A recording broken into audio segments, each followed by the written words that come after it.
सांगली जिल्हा मध्यवर्ती बँकेचे संचालक बाळासाहेब होनमोरे यांनी अखेर भाजपचे प्रदेशाध्यक्ष रवींद्र चव्हाण, मिरजेचे आमदार सुरेश भाऊ खाडे यांच्या उपस्थितीत भाजपमध्ये प्रवेश केला।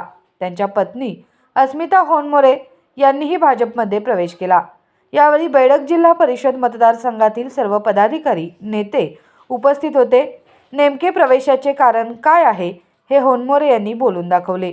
त्यासाठी मल्लेवाडीमध्ये होणारे होनमोरे यांच्या निवासस्थानी कार्यकर्त्यांची बैठक झाली व एकमुखाने हा निर्णय घेण्यात आला। यावेळी पहा बैठकीत बाळासाहेब होनमोरे काय म्हणाले। माझ्यासमोर गेले 6 महिन्यापासून चाललाय। आता आपण कोणता तरी निर्णय घ्यावा लागेल, म्हणून तुमच्या सर्वांशी प्रमुख लोकांशी बोलावं, त्याची चर्चा करावी। चर्चा केल्यानंतर जो काय असेल तो निर्णय घ्यावा। त्या दृष्टीनं मी आज तुम्हाला बोलवलं आहे, कारण मी बाळासाहेब होनमोरे हा एकटा व्यक्ती नाही, हा पूर्ण गावानं तुम्ही सपोर्ट केला म्हणून आज मी टप्प्याटप्प्याने वर गेलो। आणि आता एखादा मी कोणता तरी निर्णय घेत असताना मनात निर्णय घेऊ नये असं मला वाटलं, म्हणून मी आज संपूर्ण सर्वांना प्रमुख लोकांना बोलवलं। विषय असा आहे, आता मी काँग्रेसमधनं वाटचाल सुरू केली, नंतर राष्ट्रवादीमध्ये गेलो आणि आता राष्ट्रवादीचा जिल्हा बँक डायरेक्ट आहे।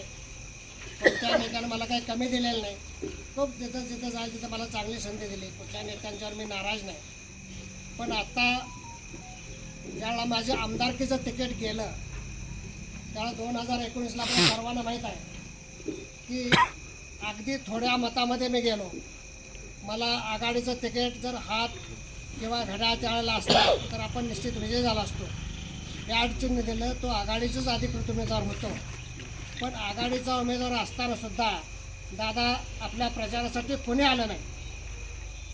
एक हाती आपण सर्वजण तुम्ही जीवाचं रान केला, उपास तापाशी माझा प्रचार केला, स्वतःच्या गाड्या घालून स्वतःचं डिझेल पेट्रोल घालून तुम्ही राबला, ह्याची मला जाणीव आहे।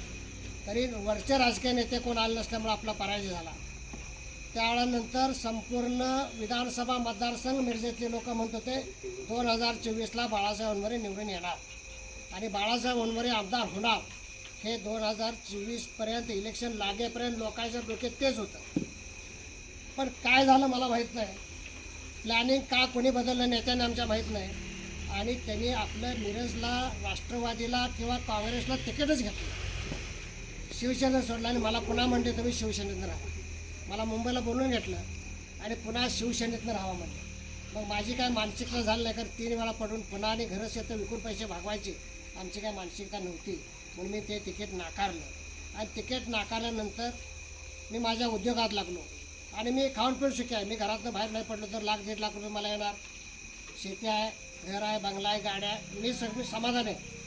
पण आमदार झाल्यानंतर आपलं जे व्हिजन होतं, मग चांगले रस्ते असतील, पिण्याचं पाणी असेल, शेतीचं पाणी असेल वगैरे सगळं होतं, ते व्हिजन होतं।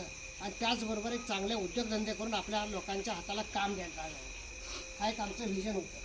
मग ते आता आमदार टप्पा थांबल्यामुळे ते काय होत नाही। मग मधल्या कालावधीमध्ये सरपंच साहेब भाजपच्या संपर्कात लोक यायला लागले, कामानिमित्त आम्ही जाणं येणं सुरू केलं। मी गेल्या 15 वर्षामध्ये तुम्हाला सर्वांना माहीत आहे की विरोधक म्हणूनच भूमिका आता आम्ही पार पाडली।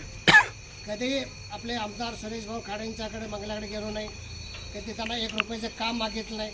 केवळ माझ्यामुळं, मी विरोधक असल्यामुळं माझ्या गावाचा तोटा व्हायला लागला। 5 वर्ष त्यांनी 1 रुपया फंड दिला नाही। नंतर मग हे सरपंचांच्या वगैरे आमचे बोलणं झालं, तुम्ही जावा म्हणून साहेब, नंतर ते गेले आणि फंड्स चांगल्या प्रकारे यायला चालू झाले। मग आता मधल्या 2 महिन्यापूर्वी अधिवेशनाच्या वेळेला मला नागपूरला बोलवून घेतलं होतं, मी पण गेलो होतो। तिथं भाजपच्या वरिष्ठ नेत्यांशी माझी बोलणी झाली। त्यांनी म्हटलं आमच्यावर प्रवेश करा। मी म्हटलं प्रवेश असा कसा करा की माझं ध्येय वेगळा आहे, मी वेगळ्या पक्षाचा आहे आणि आपल्याला करता येणार नाही। तर ते म्हणजे तुमचं स्वप्न काय होते आमदार झाल्यानंतर? एखादा मोठा उद्योग। मी म्हटलं मला एखादा मोठा उद्योग 1000-2000 लोकांच्या हाताला काम मिळेल, माझ्या तरुणांच्या हाताला काम मिळेल, महिलांच्या हाताला काम मिळेल, हा उद्योग माझ्या डोक्यात होता। रस्त्याचं, पिण्याचं पाणी, रस्ते, चांगल्या सुविधा, हे सगळं होतं। आता सुरेश भाऊने बऱ्यापैकी केलं आहे। मोठा उद्योग माझ्या भागामध्ये राहिला आहे। 2-2.5 हजार लोकांच्या हाताला तरुणांना काम जर देता येत असेल आणि तशी जर तुम्ही मला मदत करणार असाल तर आम्ही विचार करू, हातात धरून काम। त्यांनी लगेच मान्य केलं की ठीक आहे, तुम्हाला मोठा उद्योग 100 कोटी ते 150 कोटीपर्यंतचा चांगला उद्योग तुम्हाला मागासवर्गीयांचा जो असतो त्याच्यामध्ये काही टक्केवारी उच्चवर्णीय म्हणजे जो मराठी समाजाचे लोक आणि काही ठराविक असतात आणि काही मागास आपल्याला 100 ते 150 कोटीचा प्रोजेक्ट करून घ्यायचा असं शब्द दिला. तरीसुद्धा मी काही निर्णय घेतला नाही.